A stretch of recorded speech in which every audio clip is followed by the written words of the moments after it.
ক্রেতা সুরক্ষা মেলা 2024 শুভ সূচনা হলো কলকাতার নেতাজি ইন্ডোর স্টেডিয়ামে।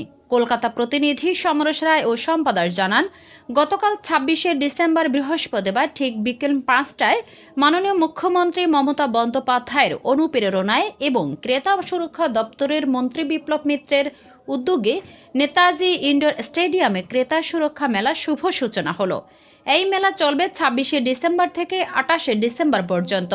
এই মেলার শুভ সূচনা হয় প্রদীপ প্রজ্বলনের মধ্য দিয়ে এবং একটি জাতীয় সঙ্গীতের মধ্য দিয়ে। মেলার শুভ সূচনার পর উপস্থিত অতিথিদের উত্তরণীয় পরিয়ে এবং হাতের স্মারক ও একটি করে গাছ তুলে দেন।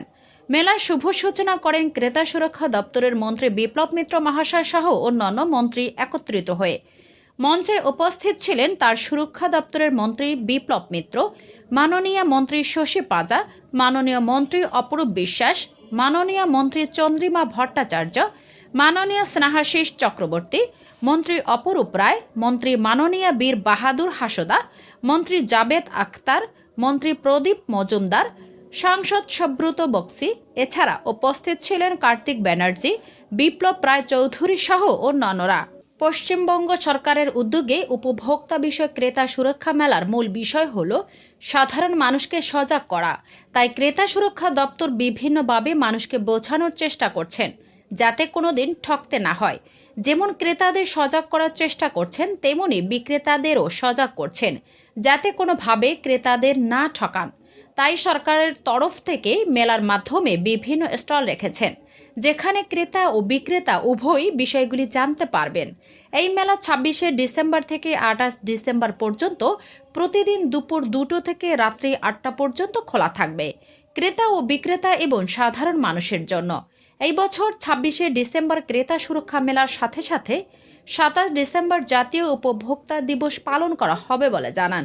এই মেলায় প্রায় 90টিরও বেশি স্টল রয়েছে, সরকারি সংস্থা থেকে শুরু করে বেসরকারি সংস্থা পর্যন্ত।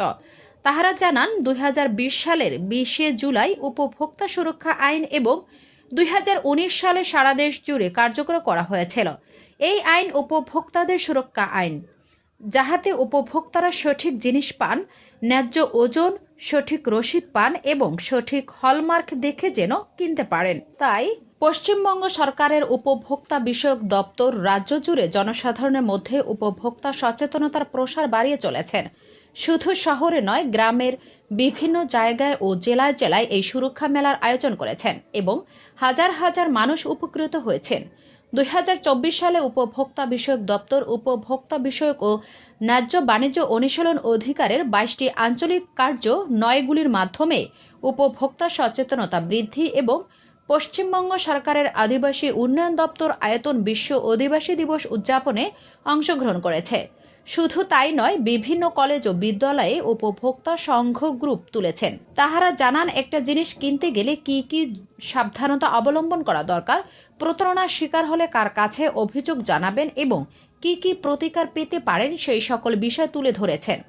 উপভোক্তাদের স্বার্থ সুরক্ষিত করতে কিছু উল্লেখযোগ্য পদক্ষেপ নিয়েছেন, যেমন ই-দাখিল পোর্টালের মাধ্যমে রাজ্য জেলা উপভোক্তা কমিশনে মামলা দাখিল করাকে অগ্রাধিকার দেওয়া, উপভোক্তা বিরোধী নিষ্পত্তি কমিশনে ক্ষতিগ্রস্ত উপভোক্তাদের নিখরচায় মামলা দায়ের করতে এবং মামলা চালাতে সাহায্য করতে উপভোক্তা সহায়তা ব্যুরো গঠন করেছেন। এছাড়াও বিধিবদ্ধ কনজিউমার কমিশনগুলির পাশাপাশি দপ্তরের সদর ও উপভোক্তা বিষয়ক ও ন্যায্য বাণিজ্য অনুশীলন আধিকারিকের আঞ্চলিক কার্যালয়গুলির আপোষ মীমাংসার মাধ্যমে উপভোক্তা বিরোধ নিষ্পত্তির ব্যবস্থা করেছেন। এমনকি দপ্তরের সেন্ট্রালে গ্রিভেন্স রিড্রেসাল সেল তৈরি করেছেন। সর্বোপরি পশ্চিমবঙ্গ সরকারের উপভোক্তা বিষয়ক দপ্তর কলকাতার ক্রেতা শুক্ররক্ষার মেলাকে সাফল্যমণ্ডিত করে তোলার জন্য সকল অংশগ্রহণকারী তদারকি দপ্তর, বাণিজ্যিক সংস্থা, শিক্ষা প্রতিষ্ঠান, এনজিও এবং সংবাদ মাধ্যমের প্রতিনিধিদের শনিবদ্ধ অনুরোধ করেছেন প্রচারের মাধ্যমে জনগণকে সজাগ করানোর, যাতে কোনো কিছু কিনতে গিয়ে ঠকতে না হয়। এই ক্রেতা সুরক্ষা মেলায় থাকছে একদিকে সাধারণ মানুষকে সজাগ করা, অন্যদিকে থাকছে মঞ্চে বিভিন্ন সাংস্কৃতিক অনুষ্ঠান, ছৌ নৃত্য, আলোচনা সভা, সঙ্গীত অনুষ্ঠান প্রভৃতি।